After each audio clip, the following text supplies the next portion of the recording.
So, I'm in the middle of the review session. Parang, review doom ko for this day. Nagre-review ako. So, I've been watching this video and nagkaroon lang ako ng pop-up idea and di ko na muna tinapos yung video, pinost ko muna. Tapos, andito ako nagre-record ako dahil ayaw ko mawala to dahil nung bata ako, this is exactly what I want to teach. Itong title na to. Itong title ko dito. Nung bata ako, sobrang addicted ko sa games. And then, I got into some random YouTube shorts wala pang shorts na. YouTube thing, kasi nasa computer shop ako. Tapos, nakita ko calisthenics, mga ganito ganyan. Na-inspire ako as a skinny guy. Sobrang skinny ko nung mga grade 7, grade 8, ganito ganyan.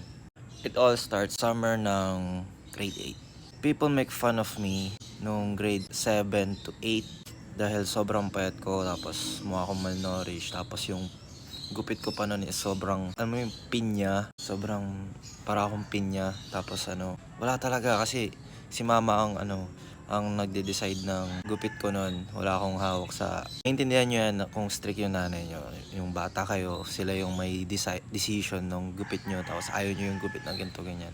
So, that time, summer, addicted ako sa fitness, calisthenics. And then I've tried it for like 4 months before school ulit. Tapos pagbalik ng school, kasi vacation, pagbalik ko ng school, ang daming nakakita ng progress ko. Tapos sabi nila, lumaki ka, tumaba ka, nagkaroon ka ng muscles ha. Tapos parang ang dami ng I get the attention that I want.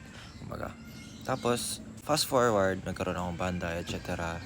Not necessary dito sa kwento na to. Nagkaroon ng banda, sumikat ako. This time na college na ako. Nung first to second year of college, ang dami nagtatanong sa akin, paano ko na-achieve yung physique ko, kumbaga. Kasi sobrang ko, aesthetic.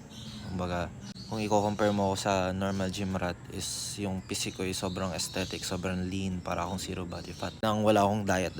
Wala talaga akong diet. Noon. Ang naging diet ko lang is tinigil ko yung mga salt, mga sugary food, tapos I eat carrots, mga ganun.